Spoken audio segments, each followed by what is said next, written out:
Content creator তারা অবশ্যই নিজের ভিডিও তৈরি করতে হবে, মানে অবশ্যই সে নিজেই সব কিছু নিজেই করতে হবে। অন্যের ভিডিও দিয়ে, অন্যের মিউজিক দিয়ে কোনো কিছু করা যাবে না, তাহলে সে মনিটাইজেশন কোনো দিনও পাবে না। একটা ফেসবুক পেজে কোনো দিনও অশ্লীলতা করা যাবে না।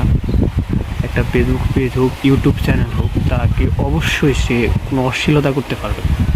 অশ্লীলতা হোক, অন্যের ভিডিও হোক, কপি করা হোক, অথবা কোনো উত্তেজনা ছড়িয়ে হোক, সে যদি কোনো রকম উত্তেজনা ছড়ায় তাহলে সে কোনো দিনও সে তার নিজের গন্তব্যে পৌঁছাতে পারবে না।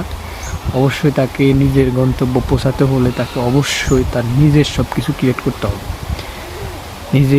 নিজের ভিডিও তৈরি করতে হবে, নিজের কন্টেন্ট বানাতে হবে। অন্যের কন্টেন্ট কপি করে আপনি নিজের ভিডিও তৈরি করবেন, সেটাও আপনার জন্য ভিউ আনবে না, হয়তো সাবস্ক্রাইবার হোক, ফলোয়ার হোক, কোনো কিছু আনতে পারবে না। তা অবশ্যই আপনাকে আপনার নিজের ভিডিও তৈরি করতে হবে। নিজের ভিডিও তৈরি করে নিজে কিছু করুন, তাহলে আপনি সফল হতে পারবেন। অন্যের ভিডিও দিয়ে আপনি কিছুই করতে পারবেন না।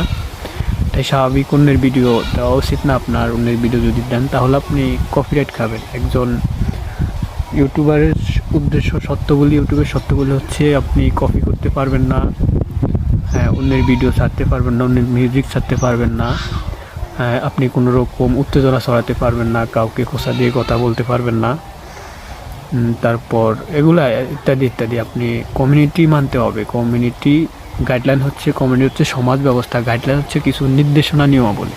কমিউনিটি গাইডলাইন হচ্ছে